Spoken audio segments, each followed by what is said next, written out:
12. Beloved Good Times actors who have passed away. What if I told you that the laughter you grew up with was carried by real people whose final chapters were far more heartbreaking than anything written into a script? Good Times wasn't just TV, it was survival with a punchline, and today many of the faces who made that survival feel possible are gone.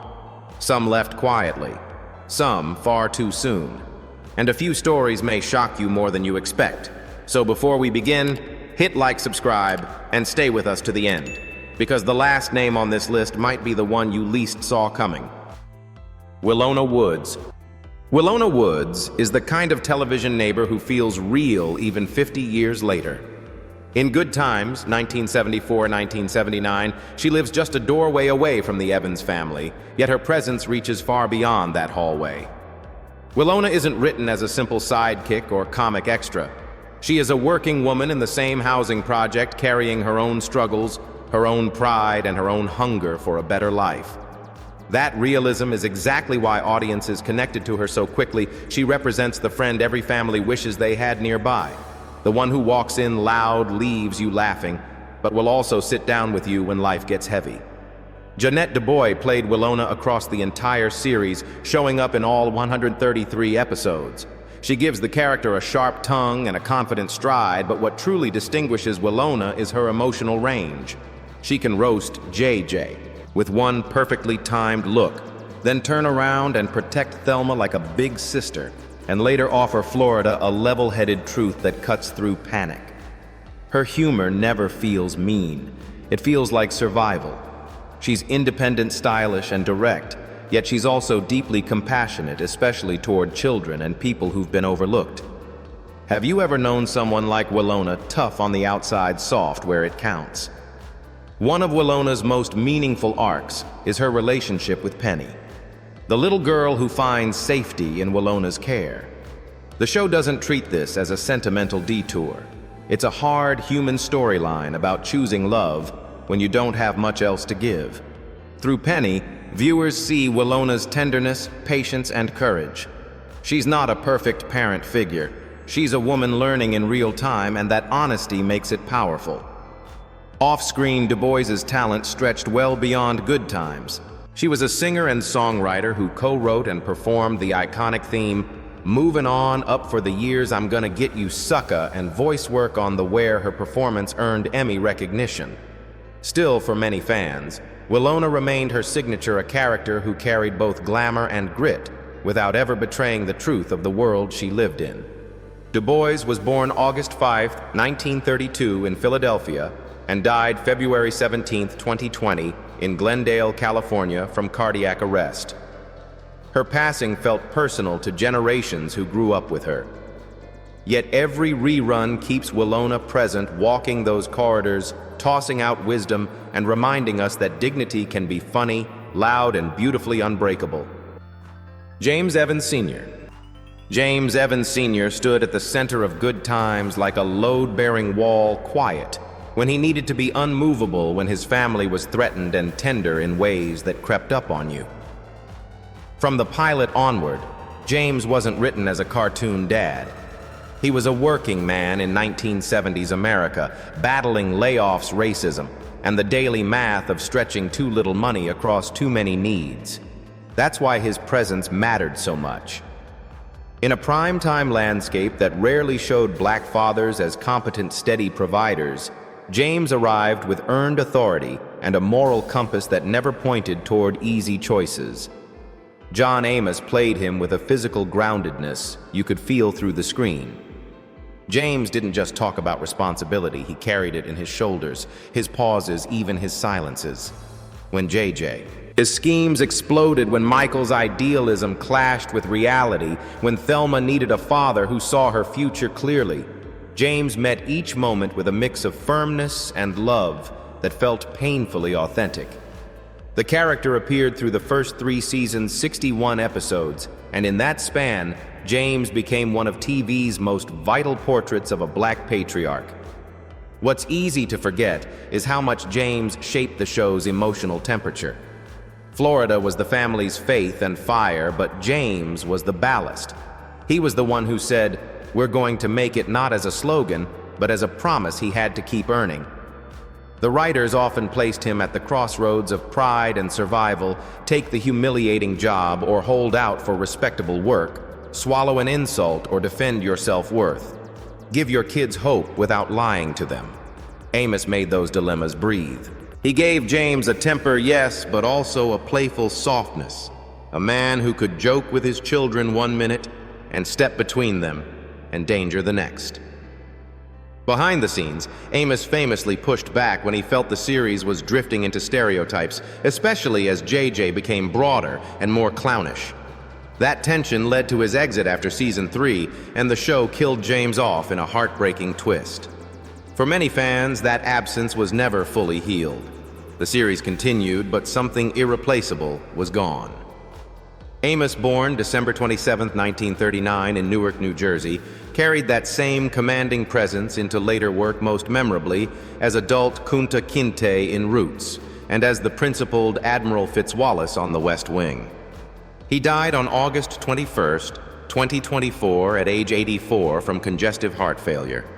Yet James Evans Sr. remains alive in the way audiences still measure television fathers by how human they allow them to be and how hard they fight to keep their families whole. Florida Evans. Florida Evans was the steady flame that kept Good Times lit. In a story built around poverty-cramped apartments and the daily grind of making ends meet, Florida wasn't a background TV mom. She was a living, breathing woman whose strength came from faith, discipline, and an unshakable love for her children. Esther Rolle played her with a dignity that never begged for sympathy. Florida didn't pretend life was easy, and she didn't let her family pretend either. She faced every new setback with a look that said, "We've been through worse, and we're still here." What made Florida unforgettable was her balance. She could be gentle without being weak, firm without turning cold. When JJ chased quick dreams, she cut through the noise with direct, no-nonsense truth. When Michael came home full of political fire, she listened, then reminded him that ideals mean little if you forget the people right in front of you. And when Thelma doubted herself, Florida didn't just comfort her, she challenged her to stand tall in a world that loves to shrink young black women. Every lesson felt earned because Rolle played Florida as someone who had learned survival the hard way. How many times did Florida's words sound like your own mother or your own voice when life got tough? Florida also carried humor like armor. Her timing was razor sharp, and her small reactions, a raised eyebrow, a slow turn of the head, a quiet lord, could land a bigger laugh than any punchline. But the comedy never erased the hardship. Florida prayed, worried, stretched groceries, negotiated bills, and still found a way to keep warmth in the home. That emotional realism is why so many viewers felt seen. She wasn't an idea of motherhood, she was motherhood under pressure. Esther Rolle was born on November 8, 1920, in Pompano Beach, Florida, to Bahamian immigrant parents. Before Good Times, she gained national attention as Florida in Maude, then carried the role into the spin-off that became Good Times. Off-camera, Rolle was outspoken about how black families should be portrayed, insisting on truth over caricature. She refused to let Florida become a joke, and that commitment shaped the show's heart. Rolle's later work included powerful film performances in Summer of My German Soldier and Rosewood, showing the same grounded intensity she brought to sitcom television. She died on November 17, 1998, at 78 from complications related to diabetes. Yet Florida Evans remains a touchstone, a portrait of resilience that doesn't fade, a mother whose love was never soft in the shallow way, but strong in the way that holds a family together when the world keeps trying to pull it apart. Nathan Bookman. Nathan Bookman was the kind of character who could turn a hallway into a stage. On Good Times, Bookman served as the building superintendent, always around, always talking, always hustling some small angle solution to a big city problem. But he wasn't just there for punchlines. In a show rooted in real struggle, Bookman was the neighborly chaos that made the projects feel alive. He drifted in and out of the Evans family's orbit like a human weather system, loud, unpredictable, and somehow comforting in his own offbeat way. Johnny Brown played Bookman with a physical comedy that felt effortless. One second he'd be puffing his chest with fake authority, the next he'd be fumbling a repair job so badly you'd wonder how the building was still standing. Yet what made audiences love him wasn't only the clumsiness, it was the sweetness underneath. Bookman was a man trying to stay useful, trying to stay seen, trying to matter in a world that didn't hand out respect easily. His grand speeches, his exaggerated confidence, even his little schemes were all part of that fight to keep dignity while scraping by. Bookman also worked because good times let him be more than a fool. He could annoy the Evans family one week and show genuine concern the next. In a place where everyone was stretched thin, he represented a familiar kind of survival, the guy who talks big because life has always talked bigger. Brown's timing made Bookman's energy contagious, and his facial expressions alone could land a laugh before a word was said. He gave the show a street corner rhythm, the type of humor that feels like it belongs to the community, not to a writer's room. Before Good Times, Johnny Brown had already lived multiple lives as an entertainer. He was a gifted singer, a stand-up comic, and a variety show performer, which explains why Bookman's comedy felt musical. Like every line had a beat, every pause had a purpose. After leaving the series, Brown continued working steadily for decades, including a long run on Family Matters as the lovable Mr. G, bringing warmth to a new generation of viewers. Johnny Brown was born June 11, 1937 in St. Petersburg, Florida. He passed away on March 2, 2022 at age 84 from heart failure. Even so, Nathan Bookman keeps showing up right on time in reruns and clips and in the memory of anyone who ever laughed at his wild confidence and quietly rooted for him to get it together. Keith Anderson.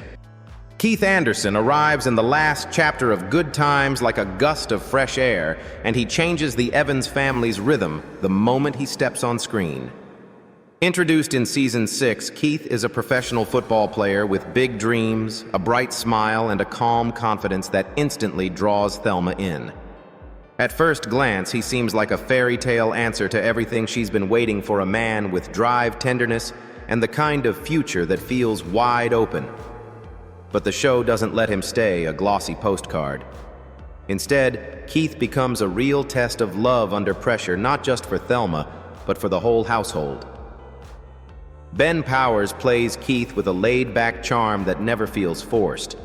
He's not loud like JJ, not preachy like Michael, and not stern like James once was. Keith is more of a steady current, the guy who listens then moves. In the four-part arc, Florida's Homecoming, he meets Thelma, courts her sincerely, and soon proposes. Their relationship moves fast, which some viewers loved and others questioned, and that tension is part of why the storyline still gets talked about. If your daughter came home engaged that quickly, what would you say? Once they're married, the series lets the shine wear off. Keith's career starts to wobble, money pressure creeps in, and pride clashes with reality. We see him wrestling with what it means to be a provider when the paycheck isn't guaranteed.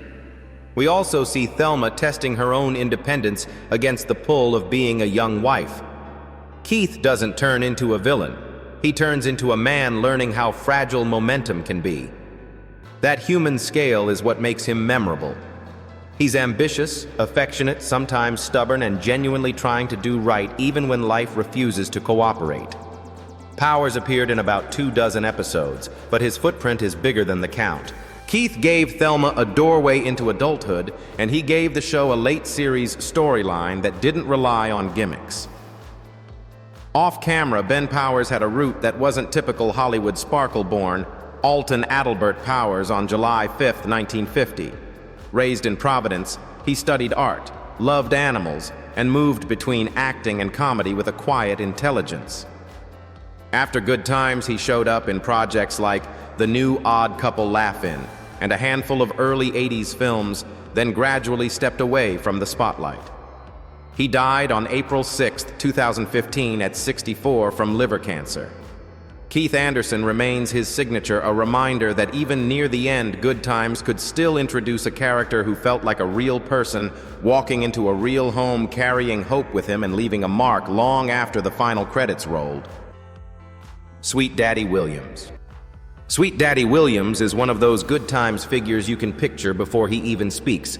Sharp suit, sly grin, and a swagger that announces trouble with style. He wasn't part of the Evans household yet. Every time he drifted into view, the whole story tilted slightly in his direction.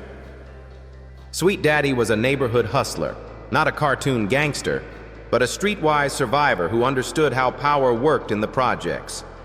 He sold dreams, favors, and sometimes fear, all wrapped in velvet talk and flashy confidence. The role belonged to Teddy Wilson, who made Sweet Daddy both hilarious and unsettling.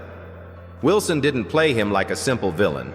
Instead, he leaned into the character's contradictions, charming yet predatory, funny, yet dangerous, generous in one breath and selfish in the next. That balance is why Sweet Daddy never felt disposable. He represented the seductive shortcut, the man who says rules are for other people and who dares you to believe him. When you're watching a family fight to keep their heads above water, a character like Sweet Daddy becomes a living temptation, a question mark walking down the hall. What also made him unforgettable was his relationship to the community. Sweet Daddy wasn't outside the neighborhood, he was produced by it. He knew everyone's weak spots, yes, but he also knew everyone's pain. He could clown with JJ, flirt outrageously, and then pivot into a quiet threat without changing his tone. That smoothness made him unpredictable, and unpredictability is dramatic gold. The writers used him as a pressure valve. Whenever the show needed to highlight the risks circling poor black communities, the lure of fast money, the cost of pride, the danger of hustling to survive, Sweet Daddy was the personification of that idea. Yet he was so entertaining that viewers couldn't help but enjoy him even while knowing he was bad news. Few sitcom guest characters managed that trick. Sweet Daddy did, because Wilson delivered every line like it had music in it. Playful 1 second, razor-edged the next. Teddy Wilson was born December 10, 1943, and had already built a solid career before stepping into Good Times. Later audiences knew him from That's My Mama Sanford and Son and other TV staples of the era. His life, however, was cut short. He died on July 21, 1991 at only 47 after complications from a stroke. Still, Sweet Daddy Williams stays alive in the way fans remember the show's world, not just as a laugh generator, but as a vivid reminder of how thin the line can be between survival and surrender. Carl Dixon. Carl Dixon entered Good Times quietly, but he didn't stay small. When Florida Evans met him, the series was already known for mixing comedy with hard truth, and Carl fit that blend perfectly. He wasn't a flashy savior or a sitcom gimmick. He was a widower, a veteran, and a grown man who had already been through enough life to speak softly and still be heard. In a neighborhood where survival often meant noise, Carl's calm felt almost revolutionary. Moses Gunn played Carl with a grounded warmth that instantly shifted the air in a scene. Carl carried himself like someone who'd learned patience the hard way. He admired Florida not as an idea of strength, but as a real woman who'd earned every ounce of it. Their relationship unfolded with maturity that was rare on television. Then two adults carrying history, grief, faith, and pride, trying to decide whether love could still be worth the risk. Carl didn't chase Florida. He met her. He listened before he spoke. He offered support without trying to take control. That kind of male tenderness, especially toward a black single mother, hit home for many viewers. When you watched Carl with Florida, did you feel hope or did you feel protective? Carl's storyline mattered because it expanded Florida's world. After James Evans Sr. was gone, the show could have left Florida frozen in mourning, but Carl represented the possibility of new companionship without erasing old love. He wasn't written to replace James. He was written to stand beside Florida in the present. You see him respecting her children, understanding their losses, and accepting the complicated rhythm of a household that had already been through the fire.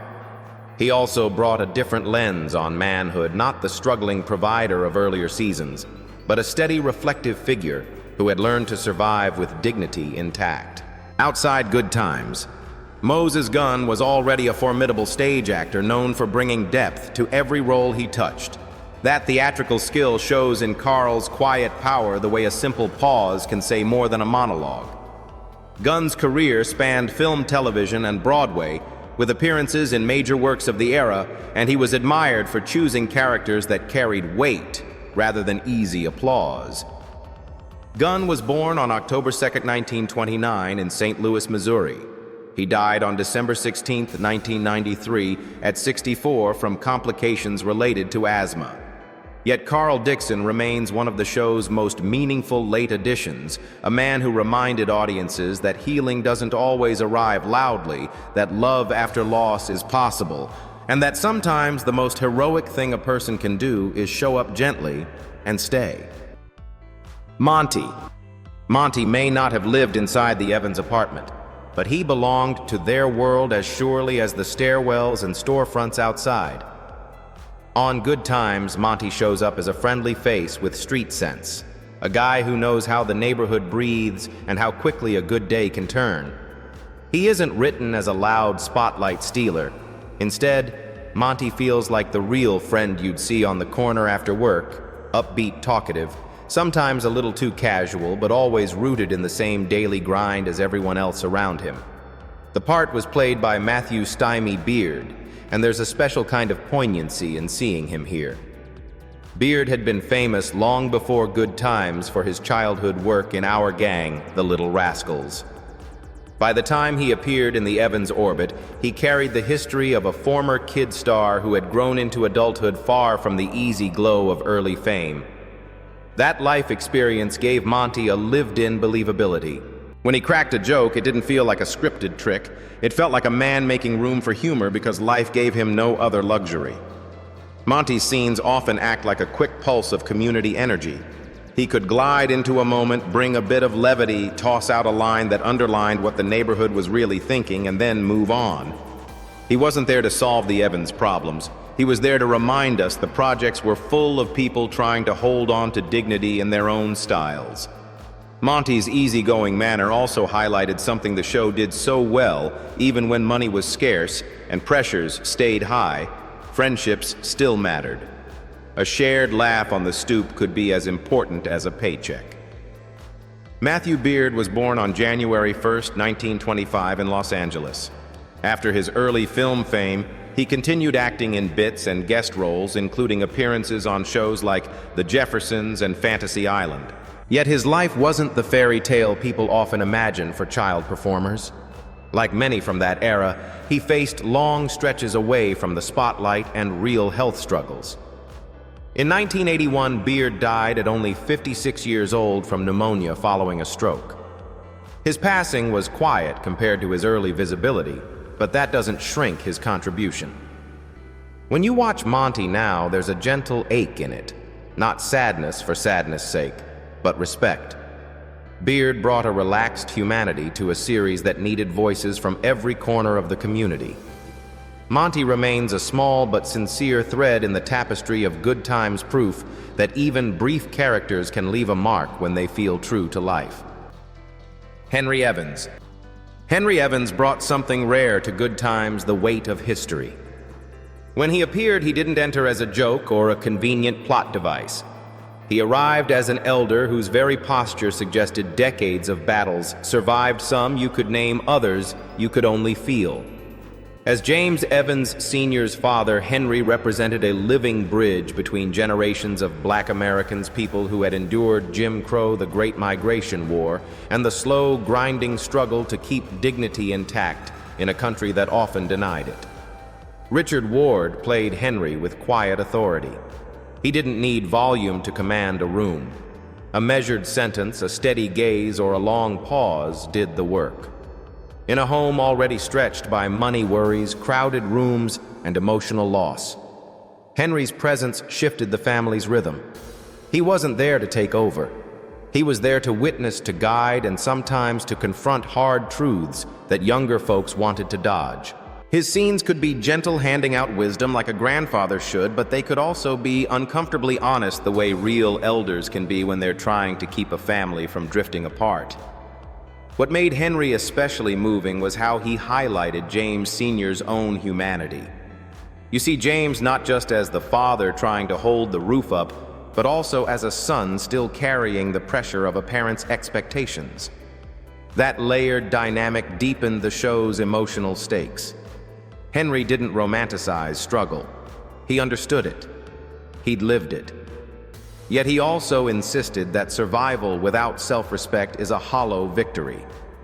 In that sense, Henry wasn't only a character, he was a reminder of where the Evans family came from and what they were trying not to lose. When Henry spoke, did you hear your own grandfather's voice in those words? Ward's performance also carried a kind of spiritual gravity. Henry could be stern, but never cruel. His affection showed in subtle ways the pride in his son's work ethic, the patience he offered the grandchildren, the way he could soften a tense room with a single dry remark. Those moments mattered because they didn't feel scripted. They felt lived. The series used Henry to underline a central truth of the show: poverty is hard, but isolation is harder. Generational connection was part of the Evans family's armor. Richard Ward was born March 15, 1915. Before Good Times, he built a respected career in theater and film, often playing men with depth and moral weight. His life ended on July 1, 1979, at 64 following complications from a heart attack. Even so, Henry Evans remains a powerful imprint on the series, the elder who walked in briefly, but left behind a sense of roots, responsibility, and the kind of hard-won wisdom that never goes out of style. Ibe Wubila. Ibe Wubila is a character many Good Times fans remember like a sudden bright flare, brief, intense, and unforgettable. He appears in Season 4's two-part story, Thelma's African Romance 1977, stepping into Thelma Evans' college world as a Nigerian exchange student with poise, intelligence, and a strong sense of cultural identity.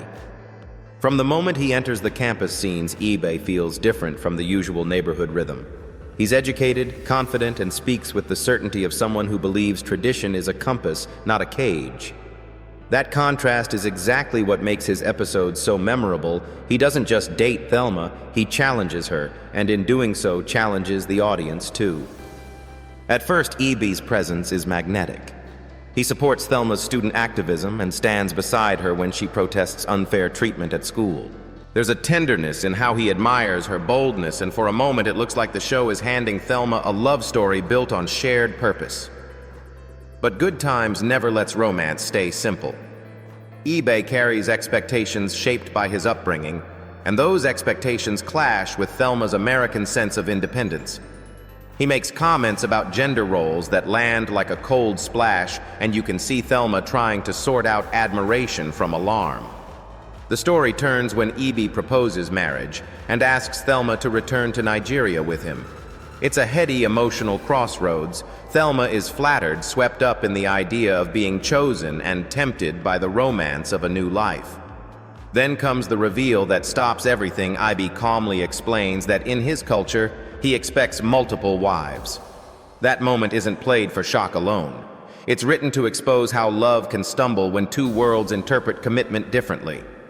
Thelma's goodbye is bittersweet, not hateful. She cares for him, but she refuses to shrink herself to fit a future that erases her autonomy. In 2 episodes, Ibe becomes a mirror for a bigger conversation about culture respect and what women are asked to sacrifice for love. Ibe was portrayed by Johnny Seka, a Senegal-born actor who built a respected career on both sides of the Atlantic. Seka brought Ibe a dignified calm, never cartoonish, never cruel, which is why the character still feels real. Seka was born July 21, 1934, and died September 14, 2006, at age 72 from lung cancer. His time on Good Times was short, but his impact was lasting. Ibe Wubila remains one of the show's strongest guest roles. A reminder that even a brief storyline can leave a deep mark when it's told honestly. Uncle Wilbert. Uncle Wilbert steps into Good Times for just one episode, yet he leaves a footprint far bigger than his screen time. In Season 3's Michael's Big Fall, Wilbert Wilson arrives from Detroit to check on the Evans family while James is away. He is Florida's younger brother, and the writing immediately frames him as a man who blends family loyalty with a no-nonsense edge. Wilbert isn't there to entertain the kids or charm the neighborhood. He comes to restore order, protect his sister, and understand why young Michael has suddenly gone off track. That purpose gives the episode a different texture, less about jokes, more about what grown folks do when a child starts slipping. Louis Gossett Jr. plays Wilbert with steady authority. He doesn't bulldoze the room, he reads it. You see a man who has lived enough to recognize trouble early and who refuses to confuse love with softness.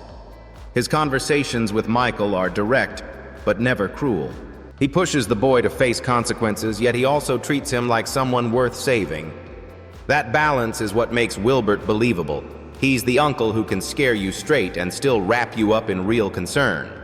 There's another layer that longtime fans appreciate.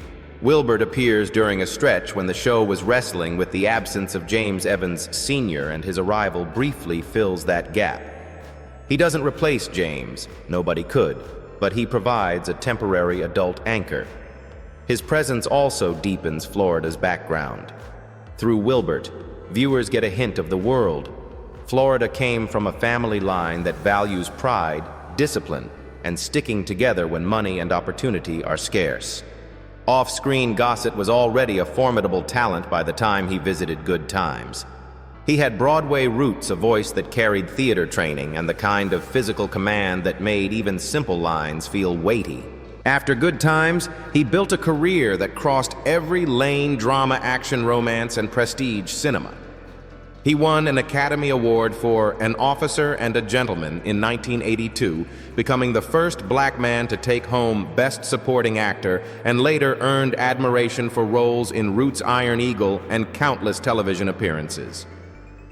Louis Gossett Jr. was born May 27, 1936, and died March 29, 2024, at age 87 from complications of chronic obstructive pulmonary disease with heart issues contributing. His single Good Times turn as Uncle Wilbert remains a small gem in that long career, a reminder that sometimes one well-played visit can say as much about family responsibility and love as an entire season. Frank Mason. Frank Mason is one of those Good Times guest characters who proves how much weight a small role can carry. He appears as a loan officer at the bank, polite, measured, and professional, the kind of man the Evans family doesn't meet, often in a system that usually shuts doors in their faces. In a series built around the everyday reality of being denied opportunities, Frank represents a rare moment where the world outside the projects feels close, human, and maybe even fair. His scenes aren't flashy, but they matter because they show how much courage it takes for a struggling family to ask for help, and how vulnerable hope can feel when it depends on somebody else's signature. Adam Wade plays Frank with quiet grace. He doesn't act like a savior, and he doesn't talk down to the Evanses. Instead, he listens. His voice is calm, almost musical, and he carries himself like a man who understands that what looks like paperwork to him is survival to them. Frank doesn't promise miracles. He lays out reality's options, risks. That honesty lets dignity stay on both sides of the desk. For viewers, it's a refreshing shift. A black professional in a position of authority, shown as competent and respectful without ego, without caricature. When you watched that bank scene, did you feel relief, or did you brace for disappointment? What makes Frank linger in memory is the contrast he creates. Good Times often shows how institutions can be cold, humiliating, or outright cruel. Frank is not. His presence reminds the audience that within flawed systems, there can still be individuals trying to do right. He offers the Evans family a moment of being seen not as a stereotype, but as a family worth taking seriously. That's a subtle kind of emotional payoff, and the show uses it well. Adam Wade brought a life of firsts to that role. Before acting, he was a successful singer who broke barriers on television variety programs. Later, he became one of the first black hosts of a national game show, opening doors in an era when that kind of visibility was far from guaranteed. His career moved between music stage and screen, always marked by poise and credibility qualities that line up perfectly with how he plays Frank Mason. Wade was born on March 17, 1935 in Pittsburgh, Pennsylvania. After decades of work across entertainment, he died on July 7, 2022, at age 87 from complications related to Parkinson's disease. Frank Mason may only occupy a sliver of good times, but he stands as a reminder of something the series did beautifully. Even brief encounters can reveal a whole society, and even one respectful conversation can feel like a victory when you've spent your life being unheard. On Legends of Black Excellence, we honor the good time stars who shaped a generation: Johnette DuBois, John Amos, Esther Rolle, Johnny Brown, Ben Powers, Teddy Wilson, Moses Gunn, Helen Martin, Matthew Stymie, Beard, Bubba Smith, Ron Glass, and Adam Wade. Their characters carried humor, hardship, and hope into American living rooms, and their absences still feel personal so deeply in every rerun. What lesson from the Evans family still guides you today?